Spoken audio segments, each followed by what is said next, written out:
we are going to be making artisan bread dough, and later on we'll be actually shaping it into the loaves that we'll be using.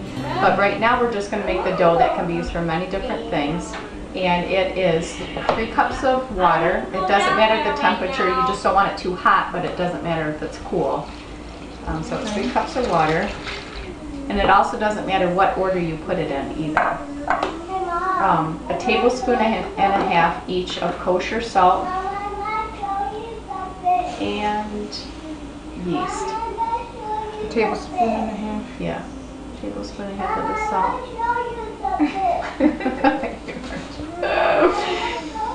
And a tablespoon. And I highly suggest not buying yeast in the packets, but buying it in like a vacuum pack seal. Hi RJ, I want to show you something too. I want to show you something. Okay, can you wait just a minute? No. Okay, you got both of those? Here. Okay, here, and then it's 6 and a half cups of flour. And you can just stir each. Show me. Just after you add the flour, just to start incorporating it. You can also do this in a KitchenAid, works fine too, but you don't have to. Yeah, you don't have to have any mixer. So that's 2.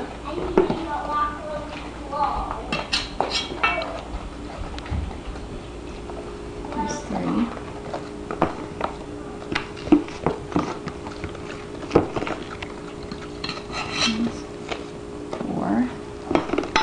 So this makes good pizza crust, right? Yes, makes very good pizza crust. It's very good to have on hand. What we're making right here would make either 4 loaves of artisan bread, or you can make pizza dough. There's many different recipes you can use this for, but pizza dough and artisan bread are the 2 that we use the most.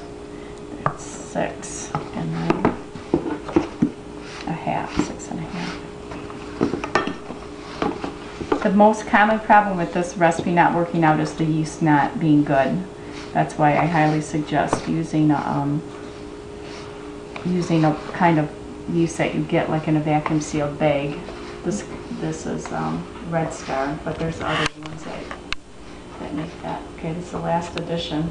And then you just start using your hand? Yeah, you can if you want. And it's something where it doesn't even matter if it's not all wet, because this is going to be a wet dough. Just kind of incorporate the best you can in that. It takes about an hour or so, hour and a half to 2 hours, depending on how warm your house is. Just kind of clean the sides. And then you just let it set. This dough can be, you just set it out so it rises to the top of the container, and then you don't do anything with it. You can put the lid on and put it in your refrigerator, and it will keep for up to a couple of weeks. Or at that point you can just use it right away also. And next we'll show you how to shape it into the loaves. Okay, I think that's good. Good. Now just put that top on there. And when you see that it touches, that it's kind of spread it out so that it's on the bottom. When you see that it's touching the top of that container, then it's risen enough. That's ready. And then you either put it in the fridge or use it. Right.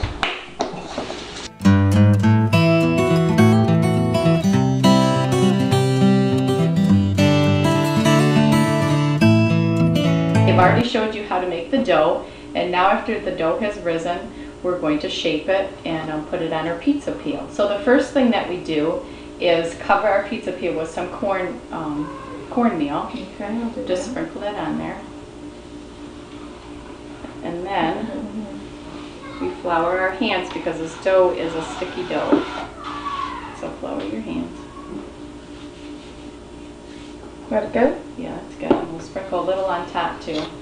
All this flour will be worked in. We need a serrated knife. And then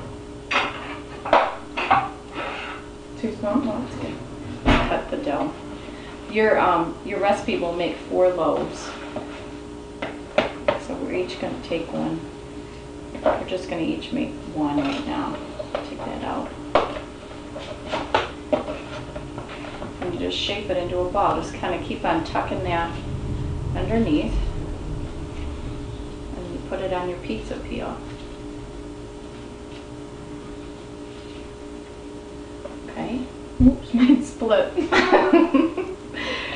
If Okay, it's it's sticky, good. just put more flour in his hands. Okay, you put it on here. Close to the edge as possible because you're going to be sliding it off onto a hot baking stone.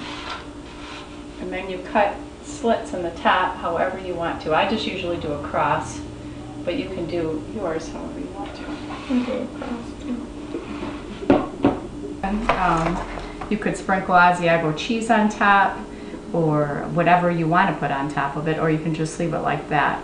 And we should brush some water on it also. Is that okay, Howdy? That's fine. Asiago cheese can hide a lot of flaws and it tastes really good.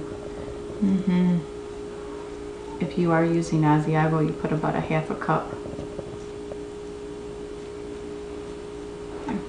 Okay. And now that rises for about 20 minutes.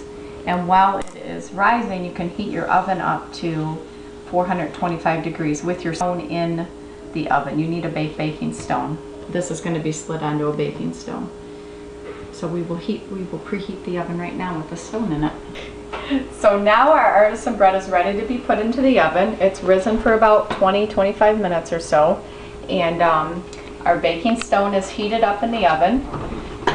And we are going to just slide this onto the hot baking stone. If you have a problem with the dough not rising after it's in there getting bigger, you can always put a 9.5 by 11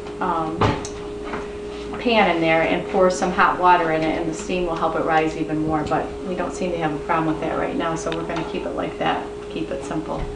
And we'll be pulling out of the oven in about 40 minutes. Okay, so our artisan bread has been in the oven for 40 minutes at 425.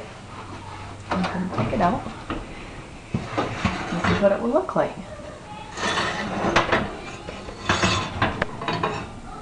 Two nice big round loaves.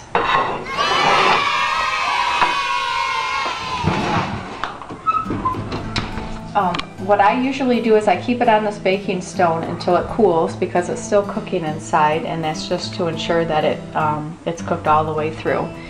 And so probably about another half an hour where those will be ready to slice.